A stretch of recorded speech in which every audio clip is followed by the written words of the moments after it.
Hola, ¿me extrañaron? Probablemente no, pero bueno, aquí estoy.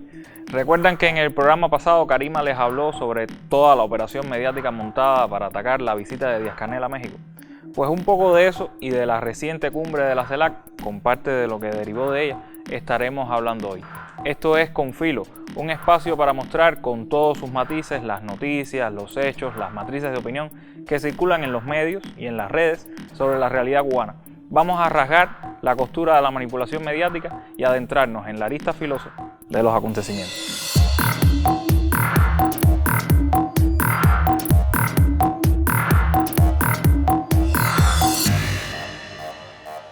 Dinero, bots, muchos tweets, una repercusión fenomenal en redes, un montón de notas en un montón de medios contrarrevolucionarios. ¿Y qué fue lo que lograron hacer contra la visita del presidente cubano a México? ¿Qué lograron hacer contra la presencia de Cuba en la cumbre de la CELAC? Pues no nos crean a nosotros. Acá les dejamos un video que evidencia su enorme convocatoria, su resonancia en la población mexicana y sus pacíficos métodos. 6 personas a hacer, y mira lo que nos han montado, nos han dado golpes, nos han tirado cosas, nos han robado, para 6 personas, brother.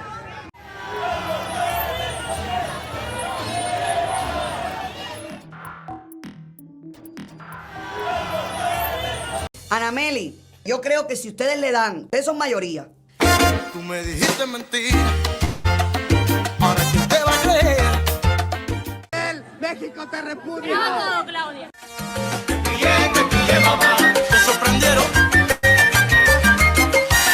Te pillé, te cogí. ¿Qué va a hacer? Te pillé, mamá.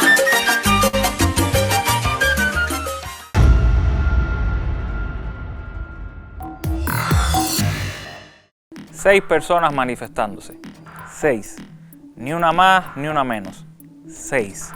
Y para colmo se intentan victimizar mientras arrojan piedras y alteran el orden público.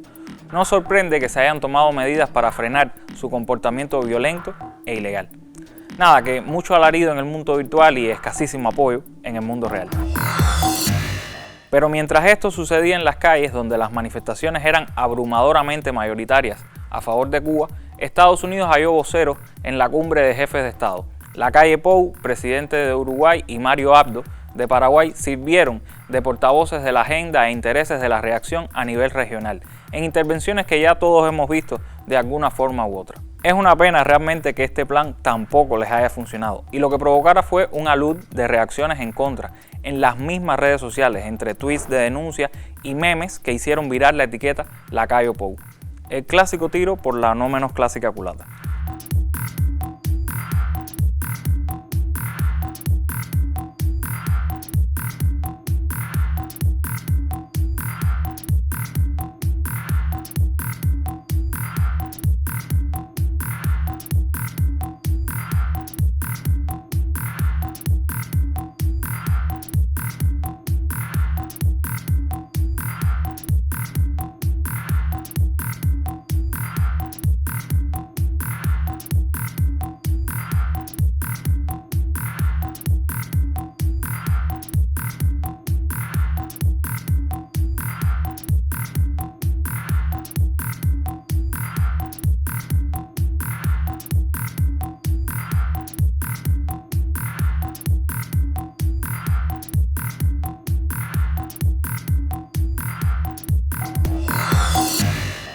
Y para que no digan que solo ponemos memes del lado de acá, aquí les traemos uno hecho por el otro equipo, pero que nos dio mucha gracia.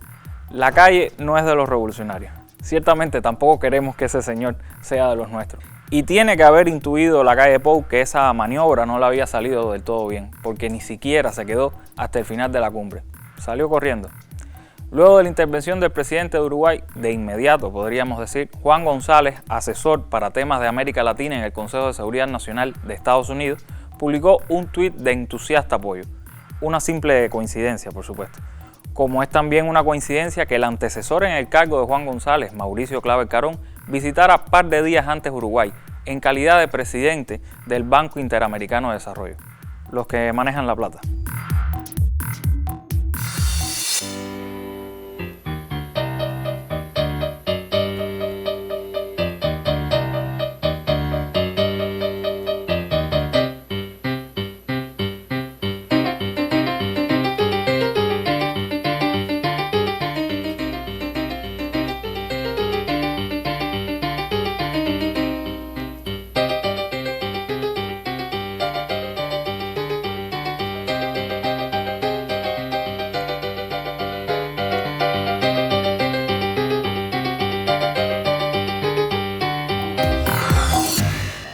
Mauricio Claver Carón fue, como les decíamos, también asesor de seguridad nacional para temas de América Latina, pero en la presidencia de Mr. Donald Trump.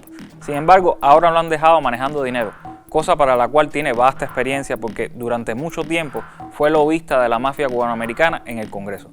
Claver Carón fue una figura crucial en la aprobación de las infames 243 medidas que tomó el trumpismo contra Cuba, medidas de las cuales, por cierto, Mr. Biden no ha retirado ninguna. Si quieren conocer más sobre Claver Carón, les recomendamos los artículos ¿Quién es el fascista corrupto Mauricio Claver Carón? De Cuba en resumen y Mauricio Claver Carón en el BID, Banco Interamericano de Desarrollo, un paso de la administración Trump para reforzar el enfoque ultraconservador en el sistema, disponible en Cuba Debate. Los iremos poniendo en nuestro canal de Telegram. Ya nos siguen ahí, ¿no?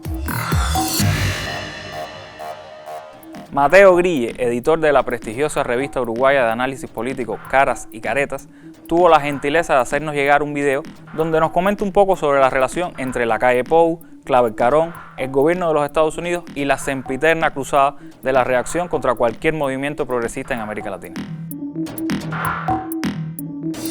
Un saludo muy grande a los compañeros del programa En Filo y vamos a comentar algunas de las posibles causas que motivaron este discurso tan disruptivo de la calle Pou en una cumbre que iba a hablar de integración regional de países latinoamericanos y caribeños en la cumbre de la CELAC. Una posible causa de este discurso, que explica de alguna manera este discurso, es la necesidad de congraciarse con el gobierno de los Estados Unidos. La calle Pou quiere tener relaciones más cercanas con el gobierno de Estados Unidos y me da la impresión de que también hay una necesidad de Estados Unidos de tener un alfil, ¿no? un exponente de la visión de Estados Unidos dentro de foros donde Estados Unidos no está invitado. Otra posible causa es la necesidad de construir en la calle Pou una especie de líder regional, habida cuenta de que hay escasez en ese sentido en América Latina y la calle Pou se presta además para ese juego de convertirse en un líder regional que esté además apoyando las posturas de Estados Unidos y también de la derecha que por ejemplo está hoy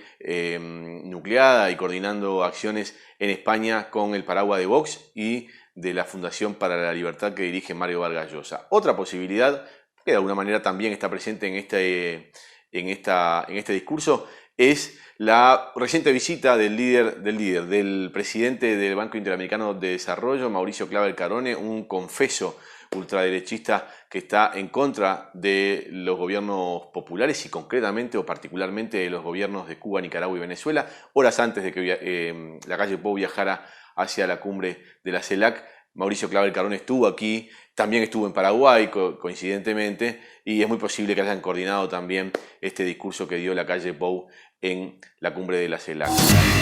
Otra posible causa es la necesidad de torpedear el éxito de la cumbre de la CELAC, que en ese sentido fue un fracaso la postura o lo hecho por la calle Pou, porque la cumbre fue exitosa y así lo valoraron el resto de los representantes de los países latinoamericanos y caribeños. Era una cumbre que buscaba solidificar, profundizar los lazos de integración entre nuestros pueblos después de muchos años de que no se reunía la CELAC, y la calle fue a desviar la atención en esa cumbre y tratar de que fuera un fracaso. Y en ese sentido no lo logró realmente. La declaración de la cumbre es una muestra clara de ello. Y un último aspecto que creo que también está presente allí en este discurso, que de alguna manera puede haber motivado parte de este discurso, es la necesidad de desenfocar el interés en el plano local. Es decir, en Uruguay hay una situación social y económica muy preocupante, motivada o provocada no solo por la pandemia de la COVID-19, sino también por las políticas económicas aplicadas por el gobierno de la calle Pou,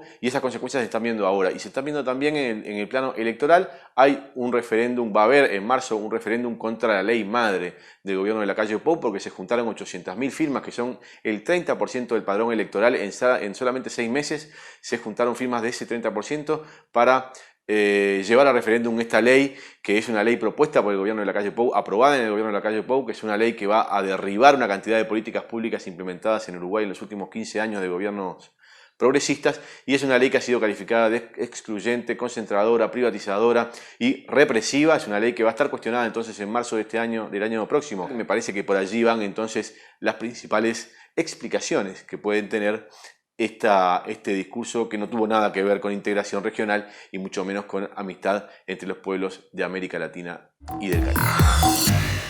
intentando sabotear la cumbre de la CELAC, llevando a una reunión en pos de la unidad latinoamericana y caribeña, asuntos que no eran pertinentes, en un tono confrontacional totalmente fuera de lugar y que otros líderes desde posiciones derechistas ni siquiera imitaron o aplaudieron, la calle Pou se aisló de la comunidad allí congregada.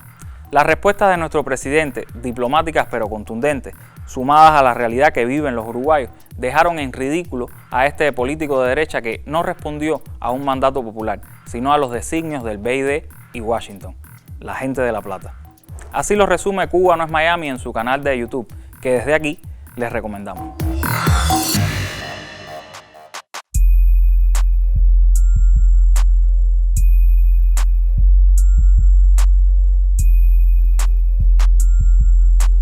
Sistema que tienen los individuos para ser libres. El estado más puro de una persona es la libertad. Hay que plantear que hay presiones en medios de prensa, así como acusaciones a periodistas y un grave retroceso de la legislación para la libertad de expresión, que son algunas de las denuncias que se conocieron en el caso de Uruguay. Agresiones a periodistas, la aparición de un clima de hostilidad hacia el periodismo que no era usual en el Uruguay, que tenía que ver más con otros contextos en la región y en el mundo. Cuando uno ve que en determinados países no hay una democracia plena. Hay mucha gente que está pasando hambre, estamos cada vez peor y esto tiene que mejorar de alguna manera. Y si no se protesta, hacen lo que quieren. Cuando no se respeta la separación de poderes. Viendo como este gobierno está más preocupado por las empresas que por las personas, que hay gente que está pasando hambre, gente que está pasando mal. Cuando desde el poder se usa el aparato represor para callar las protestas. Uruguay, organizaciones de derechos humanos y la Asociación de Defensores de Oficio denunciaron un aumento de casos de abuso policial en el último año. Cuando se encarcelan opositores. Hay miedo. Eso es lo que hay en Uruguay, miedo. Cuando no se respetan los derechos humanos. Los crímenes se cometen y muchas veces, como es el caso de Haití, como es el caso de Brasil, como es el caso de Uruguay, quedan impunes muchos crímenes. Quedan impunes muchos crímenes. ¡Qué calidad! ¡Ay, qué duro está la calle! ¡Qué duro y firme en sus posturas frente a temas sindicales! Se desvive por la blanca, por la blanca escarapela de su banca. Preocupado por la bolsa, por la bolsa de valores para ver si se desploma. Meta muecas y mordiscos. Está estresado por el déficit del fisco. Y ellos nos hablan de eficiencia. Podrán tener más tecnología, más recursos, más dinero, pero no por ello tendrán la razón esos que con tanta hazaña adversan a la revolución cubana. Esos personajes siniestros que han hecho carrera y fortuna promoviendo el malestar y la guerra económica contra nuestro país. Esos presidentes que citan canciones de reggaetón mayamero en cumbres diplomáticas de primer nivel.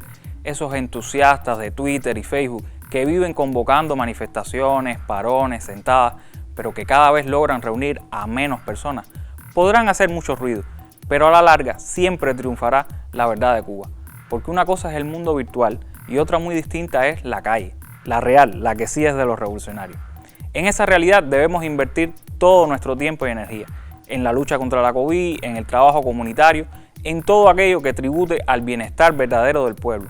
Ese bienestar que no le preocupa ni a Claver Carón, ni a la calle Pou, ni a Mr. Biden. Síganos en nuestras redes sociales. Si dejó de ver algún programa o quiere verlo de nuevo, puede acceder a ellos en YouTube, Facebook, Telegram y en Picta, para que gasten los datos nacionales. Y recuerden que regresamos el jueves justo después de la novela. Hasta entonces, manténganse con filo. Chao.